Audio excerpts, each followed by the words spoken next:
Good morning, folks, and welcome to another edition of City Hall Live. I am Joe ABEYTA, and today we are in the Santa Fe Community Gallery, and we're with the Santa Fe Community Gallery manager, right? Exactly. Rod Lambert. How you doing, Rod? I'm good. I'm in the middle of an installation I see. transition, so Yes, pardon yes. the mess. Yes, Yeah. there's a nice little transition mess, if you will. You could call it a mess, or just kind of like a, I don't know, equipment in, I don't know, disarray or something. It Who knows? shows the process. Yes, exactly. There's a process of. It doesn't just magically happen. That's right. That's right. A successful installation. And we'll see. Fingers crossed. This exhibit will open on February 1st, so y'all can be the judge then. Awesome. And what about this last one?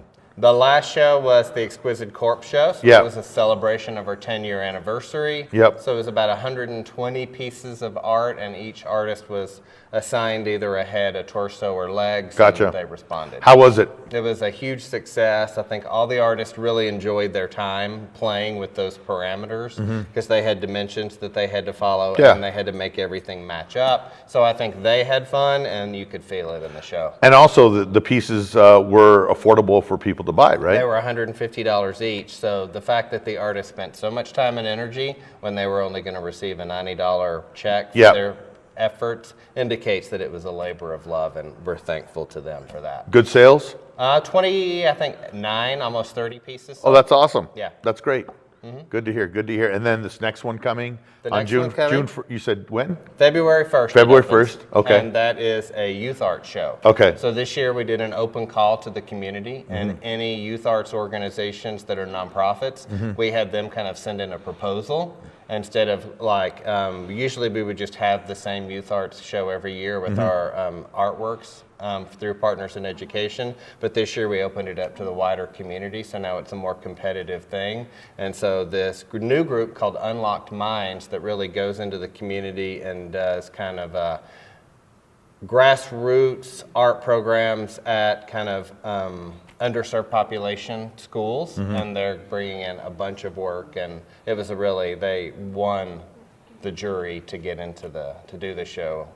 They had a high score. That's great. That's awesome. What level of kids? What age group? I think it's going to be first through probably 6th grade. Okay. I think was their range. Okay. Okay. Great. Awesome. So also, and just we can talk about this a little bit, is your longtime director has left. She has moved on, right? She has moved on. Deborah Garcia To much bigger Igriego. pastures. That's right. But you know, you and I, we've all of us together have worked with big projects like the Mayor's Awards, Excellence in Arts Awards, and other things. And I just want to give her a proper send-off of we're going to miss you a lot, Deborah. And it's, you know. I feel like we should play it was a good round run of taps. Well, it was something. No, it was a great run with her. We did a lot of, our biggest thing was the Mayor's Awards every year that we did. And it was a lot of fun doing that with her and doing it with you guys. And, now I guess it's just time to change on, to evolve to something else, right? It's a great opportunity for her. I Yeah, would absolutely. say. Nobody knows more about that position and that opportunity than her, I think, and I think she's going to thrive. Yeah. But she had 18 years here, which Yeah. doesn't seem, No, in possible. today's world, there's a lot of people just skipping and, going off after 2 or 3, but, there's very few that have stayed that long and to go on to good things. But it's good that she is going on to something. Seems like that would be the top notch of the arts commission, arts type of thing in the arts world, right? In the government, right? And it's going to be an exciting challenge because it not only is about the arts and culture and nonprofits, but it's also involving historic preservation sites or historic sites all over the state, and also all the state museums that aren't necessarily all art. And then there's the whole libraries.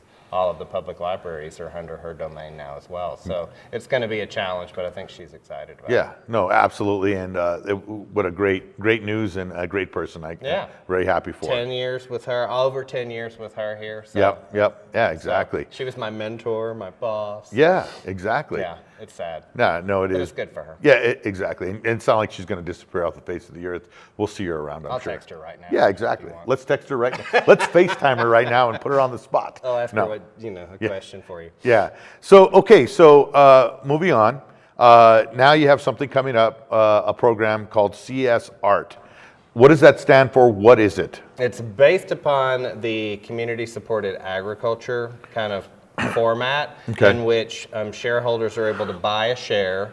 And Okay. then they, every month or however long the period of time is, the shareholders can come in and they'll pick up a bushel of whatever is in season at that time from local farmers. So you could get a bag of turnips, you could get a variety of other vegetables, and then you're able to use them in your kitchen. And it's a way to help support local agriculture, but also kind of bring some more organic materials into your diet and your life. So it's kind of this twofold thing. Okay. For this, it's an art-based model. So what we're doing is we're selling 50 shares, and each shareholder will receive 9 pieces of art. Right away?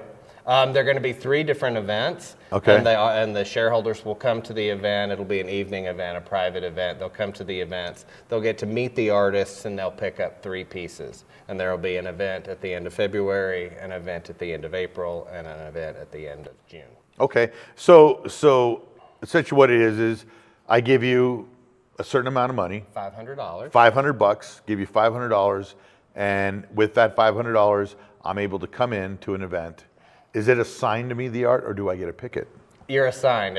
All the art pieces are going to be numbered 1 through 50, and I think what we're going to do is when you pull it come out in of the a hat? door, is they'll pull out a number, and that will be their number for the night, and so they'll grab those pieces. And apparently, it kind of, from other people who I've talked to who do this event, they've done it in North Carolina, and they've done it in Virginia, and I kind of talked to them about how they do it. They had said there kind of turns into a bit of a black market. And so people are like, hey, I like yours better than mine, and you want to trade, and this doesn't really match my couch, and yours does. And so there ends up being a lot of trading and a lot of commingling. That kind of makes it kind of fun, kind of like a Pokemon type thing, right? Well, and I think they're going to get to know all the artists, but then also get to know each other, and it's kind of this exploratory kind of guinea pig project that we're trying and seeing how it works. I think it's also giving the artist an opportunity to promote themselves, but also kind of systematize. If they're doing a body of work, they can kind of like be able to focus on how to make 50 pieces affordably within the amount of money that they're going to receive. Each artist receives $2,000. So what exactly is who are the artists? How did that whole process come about on who you picked to do these pieces? Well, it was kind of interesting because we weren't sure who was going to respond and whether artists were going to be enthusiastic about it or not, because 50 pieces for $2,000 is a challenge, and I don't know, like my fear was that some artists would be like, that's ridiculous. But there turned out to be 100 and I think almost 30 people who ended up sending in portfolios who were really enthusiastic, not only about the agriculture model and who have done that before, but who are also interested in this challenge and being able to give themselves this like studio restriction of, I have to make 50 pieces, they all have to fit into this time frame, they have to be this certain size, and they all have to be worth a certain amount of money. So I think, and I'll make them kind of one of a kind. They could be a series, but they all kind of need to be original. Gotcha. And so that, so who are the artists? The artists are a variety of media. It's everything from fiber arts to ceramics to photographers. So it's Paula Anderson, Matthew Ellis, he makes toys, Krista Elric, Joanne LaFrock, she's going to do glass pieces, Yuki Murata, Scott Parker, who does kind of linoleum prints, Emily Peck, Kate Rivers, and Marion Wasserman. So it's kind of a variety of media. We wanted to get a diversity. So there was a jury that just voted based upon the portfolios that we saw, and then we ended up with probably 15 that were like the high scores, and then we selected them based on that. So how do you pick the buyers? Are there, We're doing an open call. So there's a form, there's a website that you go onto, and then you can just pay, either send a check in after you fill out the form, or you can submit your phone number with it and just say, call me for my credit card, and then we'll process the purchase order. So there's only 50 slots available. 50 slots. Okay. First come, first serve. First come, first serve. Doesn't matter who it is. When is it open? It's been open for probably a month now. We opened it kind of during Christmas, and I think everyone was a little distracted by the holidays. Yes. And also, I'm assuming everyone's paychecks were already Yes. called for. Yes. So we're still doing a call. I think we've probably got 15 that have sold now. Oh, okay. And so there's still a bunch left. Okay. So there's an availability. If people want to start doing it now, they can just go to csartsantafe.org. Okay. And there is all the information there. And then there's also a link to a form that they fill out. And then that comes directly to us. And Okay. then we'll deal with the business side of it. And then they'll start getting kind of the announcements about, if they just want to go to the website and read more about the artist, that's on that link as well. Have you had a date for the The first dispersal? one? The Yes. first dispersal will be in February, probably, we're thinking the Wednesday of the third week of February. Okay. And what our presumption is that we'll do the first one, whether we're sold out or not. We're buying all the art anyway. And then we assume that there's going to be word of mouth after that people are like, this is great. And so we're just going to, and then people who sign up after that point, they can come to the second event and they'll get 6 pieces. So is it a private? So is that event a private affair? It's a private affair. You got to be a buyer in order to bring it. Exactly. So you bring a plus one, right? Buyer plus one, and then all the 3 artists plus 1. Okay. And the staff. Well, that sounds great. It's going to be fun, and I think it's going to be a chance for us to build community, but also support local artists and give them an opportunity to challenge themselves in a new way. Will you have mozzarella sticks and hot wings for appetizers? I don't think there's mozzarella. All right. I was going to say I can be there to film that, but we'll see. Exactly. No, that's great. So, okay, so people can go right now. I'll have the website down below when we put this up, and so people can know exactly where to go to look at it. It's and it's $2,000, you said? Yeah, it's $2,000 per artist is what the artist will receive. Okay. But it's $500 per share. $500 per share. You get 9 pieces. 9 pieces of good art, great Original art. one-of-a-kind That's art. right.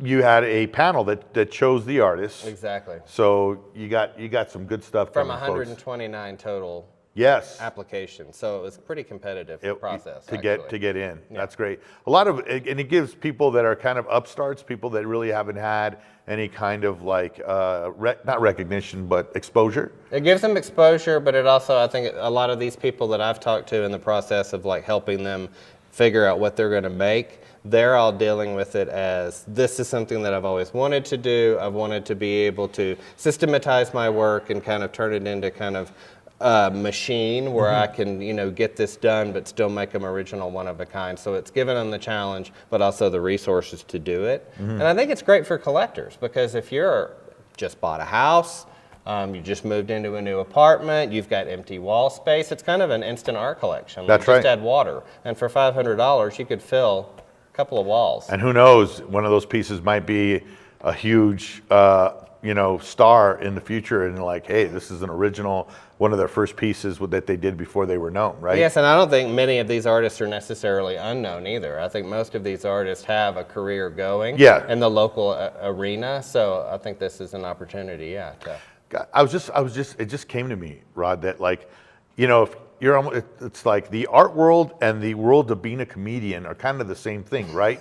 Because what you're doing is you have the gatekeepers that you got to get a spot, right? And you got to build yourself up to a certain comedy store or whatever, or place to venue to do your comedy. It's the same thing with art, right? You got to build yourself up and meet the right people and everything to get into that premiere event or gallery to be able to show your stuff. Well, I think it's a good opportunity too for people who are maybe intimidated or daunted by art itself. Like they may be, it's too highbrow.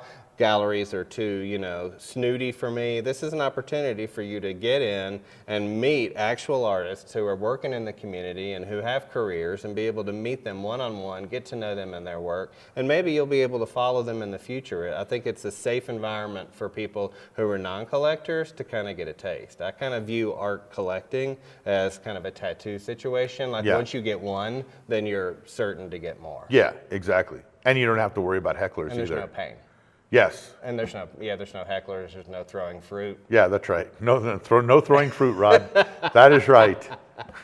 Well, and I think the artists also, they're getting a chance to kind of talk about their work with people, and it's going to help them kind of practice their elevator speech. Absolutely. They'll have to be there present, and they can talk about their work. They can get the emails of all the people who are going to be the shareholders. So it's kind of a win-win for everybody. And I'm just hoping that shareholders will embrace the opportunity to be able to take this risk and enjoy the fun of the total random nature of what they're going to get. Awesome. Well, cheers to you to bring this over here, to create these opportunities for these artists, give them a venue, a place to be able to do this, and an event, right? So great, Well, awesome, thank you. awesome job, man. Yeah, Yep. it's good. It's going to be fun. Yeah, awesome. Great, man. Anything else coming from the world of the Santa Fe Community Art Gallery? No, well, the Unlocked Minds exhibit runs from the 2nd of February till the end of February, so it'll be up for a month. Okay. And it's going to be a lot of work and a lot of media, everything from 2D, 3D. There's going to be stuff hanging from the ceiling. It's going to be interesting to see. Great. Awesome, man. Well, thank you so much. Thank you. Appreciate it. Yeah. And thank you for letting us use your office every Anytime. week. We appreciate love it. Yep, thank you. Thank you. Folks, thank you. Want to thank Adrian and Christina, the behind-the-scenes producers of this show. And folks, want to wish you a happy new year again. Have a safe week. Have a great week. Adios.